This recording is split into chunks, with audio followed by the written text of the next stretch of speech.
saklama, aytmana yüreğim. Sen hakkı kendi gelebilesin. Gözlerim gözlerimde yine bir tanem eylesin. Nece görsem de yine geliye göresin. Duyuyor mu sana bolan sevimi? Ya yalan mı? Ben söylerim senin için. Sinayan mı? Sana bolan duygumu cevap verme.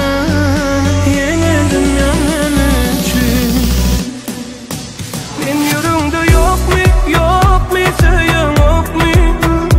Bana duyan mı? Yaydıp bilen yok mu? Yüreğimde yok mu? Yok mu? Söyleyen yok mu?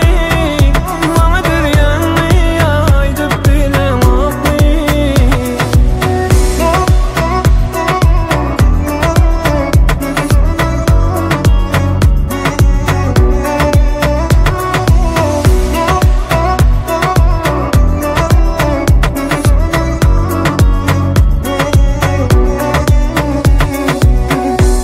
Seni alıp gideyim ben dünyama. Sen münasip yüreğime girmene. Aşın yeterim senin ben sen diyen sözüme. Söyleyen diye seyredip gözüme. Duyuyor mu? Sana bolan sevimi ya yalan mı? Ben söylerim senin için. Sinayan mı?